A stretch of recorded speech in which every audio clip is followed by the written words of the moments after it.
kõik algab sünniga ja lõpeb surmaga, sama kehtib ka lemmikloomade kohta. Et mida teha siis lemmikloomaga, kui ta on ükskord surnud ja tema päevad on ühel pool. Kellel on oma maja või maakodu, nendel ei ole mingit probleemi, nad matavad aianurka. Mida ka peaksid tegema Lasnamäe, Õismäe või teiste magalate elanikud? Kui Eesti inimene matab oma lemmiklooma väärikalt hauakesse ja paneb sinna veel mälestuskivi, ei imesta selle üle keegi. Oleme kunagiste mõisnike niinimetatud veidruse kenasti omaks võtnud. Paraku pole aga seaduseloojad ajaga sammu pidanud. Lemmikute matmist ning loomade surnuaeda puudutavat määrust pole Eestis tänaseni. Nii ongi inimesed omamoodi sundseisus ja üritavad vastavalt südametunnistusele oma lemmikute korjustega toimetada. Näiteks meie korterelamute rahvas suurtes magalarajoonides ei teagi, mida oma hinge heitnud lemmikuga peale hakata. Ilmselt lähevad käiku kõige robustsemad lihtsad võtted. Korjused visatakse jõgedesse, metsa alla, prügikastidesse, kõrvaliste teede maanteegraavidesse. Ühesõnaga, kuhu juhtub, peaasi, et oleks ainult silma alt ära. Это проблема. Не знаю тогда, чего делать. Не думали мы. Я пока на этот вопрос не думал еще. Ой, даже я не знаю, я не имею понятия. Mida siis ikkagi teha, kui teie lemmikloom Vikerkaare maale läheb? Eestis vastavat loomade krematooriumi pole. Ka Väike-Maarja rahva seas kutsutud süldivabrikusse ükski hea peremees oma lahkunud sõpra ei saada.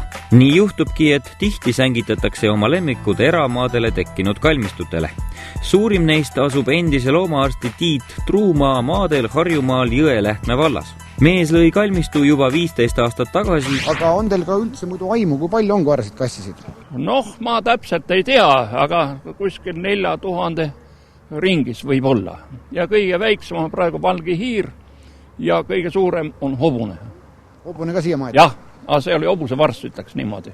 Neid vist ei tohi üldse matta. Niisugust seadust ma ei tea, et hobust ei ole matta, aga seda ma tean, et väljamaa kalmistutel hobused maetakse. Seda ma tean.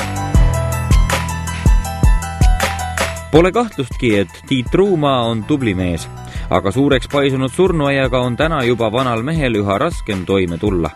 Nii tabaski oma koera hauda korrastama tulnud perekond Sallastet julm üllatus. Meie kõrvale maeti kuu või pool hiljem koer ja see on nüüd üles kaevatud, selle asemel on terve suur haudade rivi ja me teame täpselt, et edaspidi olid ka seal koerad maetud. Kuidas siis selline asi juhtuda sai?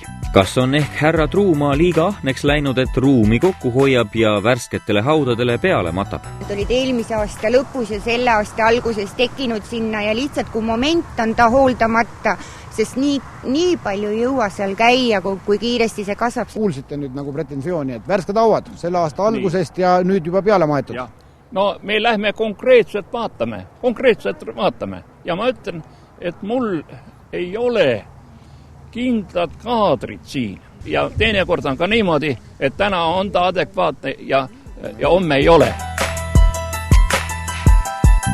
Oli siis tegu viletsate töömeeste või puuduliku kontrolliga, aga kellelegi pole ka kaevata.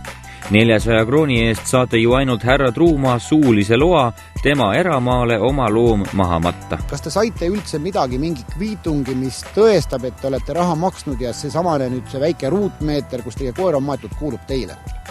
Ei, sellist dokumenti ei saa siin surnuaias mitte keegi, kellega me oleme vestelnud. Ja me ei taotlenudki seda, sest me ei ole kuulnud, et varem on siin probleeme olnud. Härra arvab, et siin ei olnud auta? Oli küll. Et ma näete, seal on must muld. See. Ja see on kõik see väga korralikult puhtaks tehtud. See on must muld ja siin on savi. Meil on tunnistajad ka olemas, kes võivad, meil käisid 2 sõpra täiskasvanud inimest siin abis ja meie hauda tegemas. Tuleb vist siiski praegu tunnistada, et tegu on vist töömeeste näpukaga, jah? Ma ei garanteeri, aga seda hauda vaadates ma sellest kahtlen. Et vaadake, siin on must muld ja siin on liiv. Aga kui on juba kui haua kinni aetakse, siis tal lähevad kihid segama. loodame, et tegu oli õnnetu eksitusega. Edaspidi ehk jälgitakse Jõelähtme kalmistul tähelepanelikumalt, kuhu labidamehed uued hauad kaevavad. Aga riigi ja linnaisadel tasuks mõelda, kuidas lemmikloomakalmistuid saaks toetada. Siiani pole härra Truumaa saanud sentigi ja peab omadega ise välja tulema. Mõni küsib, et kas see on eraettevõte või riik toetab. Ma ütlen, et riik ei ole seda toetanud sugugi ja et see on kõik eraalgatus. Hindade tõstmine ei tulevat tema sõnul kõne allagi, sest siis hakatakse surnuid loomi salaja tema aia taha või mujale loodusesse tassima. Aga mis saab siis, kui Tiit Truumaa rohkem loomi vastu ei võta ja kalmistu hoopis kinni paneb?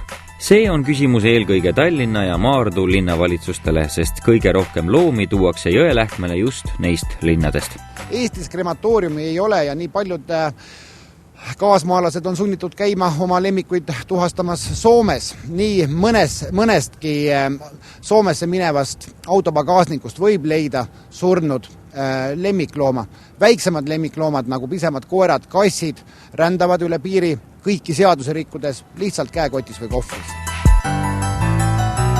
Siin on räägitud jupp aega nagu lemmikloomadele mõeldud krematooriumi vajalikkusest. Mis teie arvate, kas sellel oleks mõtet ja vajadust Eestis?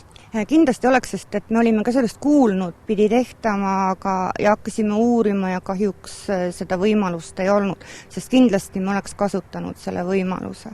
Noh, loomulikult väga paljud inimesed on küsinud minu käest ja siiamaani on ka paar firmat minu poole pöördunud, et kas saaks siia teha.